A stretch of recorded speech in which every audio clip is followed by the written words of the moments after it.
Array ఏం పెట్టావురా దేవుడా ఈ నీళ్ళల్లోనే ఫ్యాన్ వాటర్ లాగే ఉన్నాయి.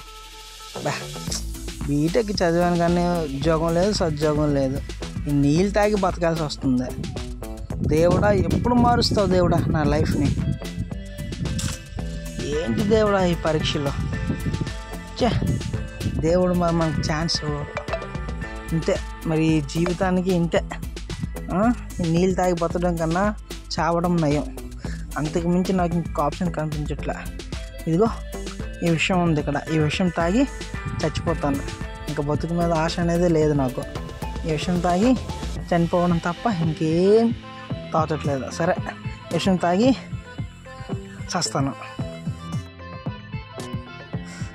అహం బహుం హుం అహో బాలిక, ఓహో బాలుడా. ఎవడి బాలుడు? ఏదో విషయం తాగి చస్తున్నట్టున్నాడు. ఉండు అతనికి ఉపదేశం ఇద్దాం. అరే బాలుడా, ఏం చేస్తున్నావురా? విషయం తాగి తెచ్చిపోదాం అనుకుంటున్నావా?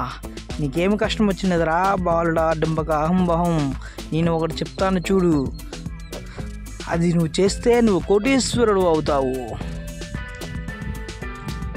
ఏం స్వామి, ఏంది సంగతి? కోటీశ్వరుడు అంటున్నావు, అది అంటున్నావు, ఇది అంటున్నావు. నా మొత్తం నేను గాల్లో కలిసిపోతావు అనుకుంటే నువ్వు కోటీశ్వరుని చేస్తానంట. నువ్వు రావడం ఒక్క 5 నిమిషం లేట్గా అయి ఉంటే నేను గాల్లో కలిసిపోతున్నా. నువ్వేంచి కోటీశ్వరుని అంటున్నావు, చేస్తున్నా అంటావు. ఏంది ఇది?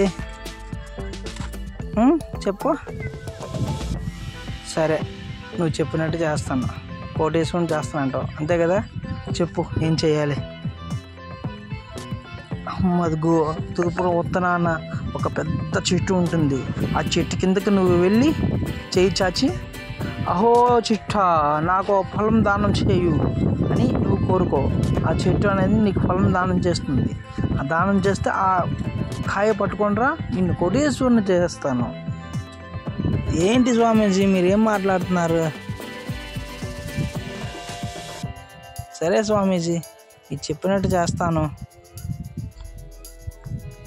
ఓ మాయావళి చెట్ట, నాకు ఒక ఫలం దానం చేయు. ఆ ఫలం దానం చేయు. ఓం భీం గ్యూం బూ బుష్ కిం బుష్. ఓం కిం బుం బుష్. ఓ మాయావళి చెట్ట, ఒక ఫలం దానం చేయు. హర్రే, నిజంగానే చెట్టు అనేది ఫలం దానం చేసింది. ఈ ఫలాన్ని పట్టుకెళ్ళి ఆ స్వామీజీకి ఇచ్చి స్వామీజీని అడుగుదాం. స్వామీజీ ఈ ఫలం చూసి ఏమంటారు? ఈ ఫలాన్ని చూసి మనల్ని ఎలా కోటీశ్వరుడు చేస్తారో ఆ స్వామీజీ దగ్గరికి వెళ్ళి అడుగుదాం. స్వామీజీ గారు ఇదిగోండి చెట్టు ఫలం ఇచ్చింది, ఇప్పుడు చెప్పండి నేను కోటీశ్వరుని ఎలా అవుతాను?